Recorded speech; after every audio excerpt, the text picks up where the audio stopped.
رات محنت میں لگا ہوا ہے اور اسی کے اوپر وہ اپنی کامیابی اور ناکامی کا مدار سمجھتا ہے. مگر غلط فہمی یہ ہوئی کہ جن اسباب سکون کو وہ حاصل کرتا ہے ان میں سکون ہے ہی نہیں.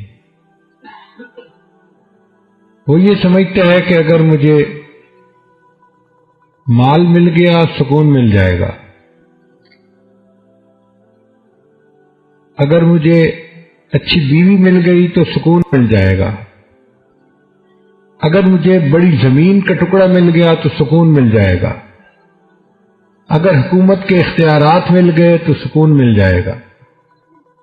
اسی لیے ہر بندہ زن، زر، زمین اور حکومت حاصل کرنے کے پیچھے لگا ہوا ہے.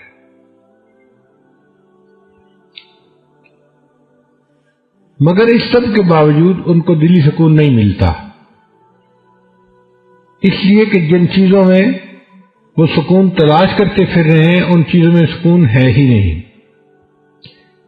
قرآن مجید نے اس کا حل بتا دیا، الا بذکر اللہ تطمئن القلوب، جان لو اللہ کی یاد کے ساتھ دلوں کا اطمینان وابستہ ہے.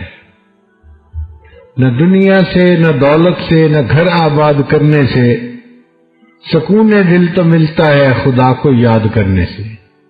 تو جو انسان اللہ کو یاد کرے گا اللہ تعالیٰ اس کے دل میں سکون عطا فرما دیں گے.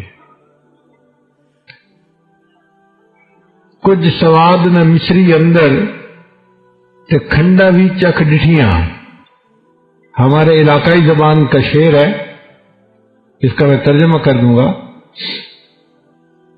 کچھ سواد نہ مصری اندر تے کھنڈا بھی چکھ ڈٹھیاں، انہاں ساریاں چیزاں کو لوں گلاں سجن دیاں مٹھیاں.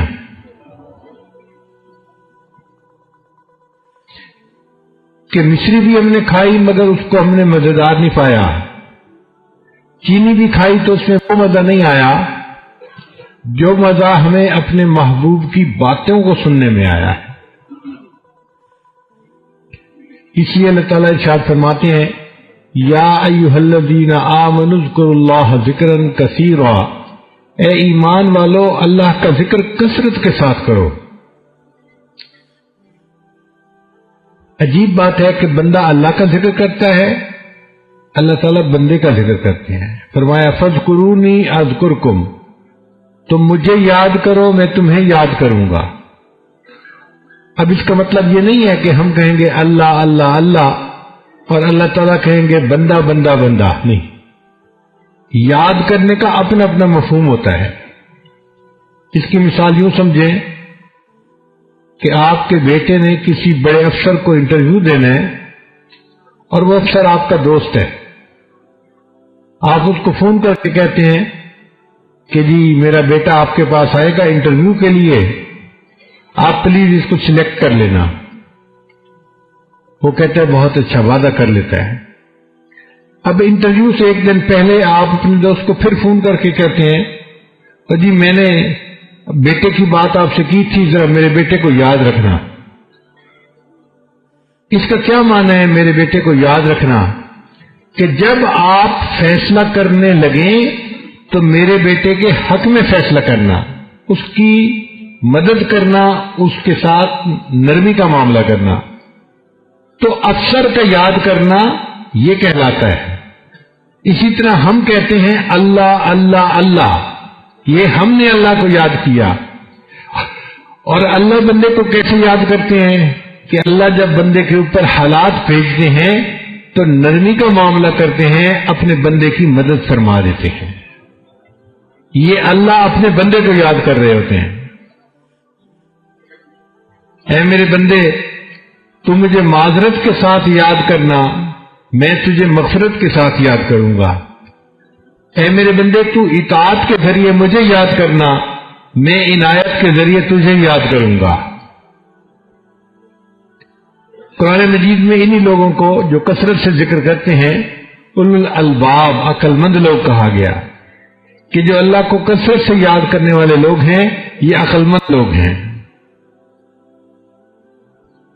شیطان ہمارا دشمن ہے، وہ ذکر کرنے والے بندے کے راستے میں روڑے اٹکاتا ہے. اور یہ روڑے دو طرح کے ہوتے ہیں، کبھی شبہات کے ذریعے سے اور کبھی شہوات کے ذریعے سے. شبہات کے ذریعے کا کیا معنی کہ دل میں شبہ ڈال دیتا ہے. اللہ تعالیٰ کے وجود کے بارے میں، شریعت کے بارے میں، احکام شریعت کے بارے میں،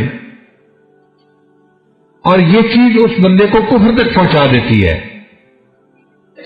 شریعت کی کسی چیز میں شک کرنا یہ انسان کو کفر تک پہنچا دیتا ہے. اس لیے نبی علیہ الصلوۃ والسلام نے دعا مانگی، اللہم انی اعوذ بک من الشک والشرک والشقاق والنفاق وسوء الاخلاق.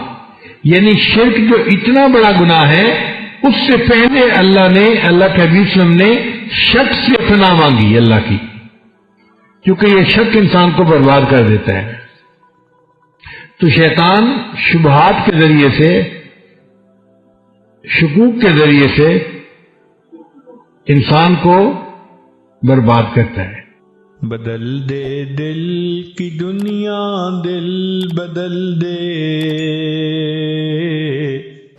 میرا غفلت میں ڈوبا دل بدل دے.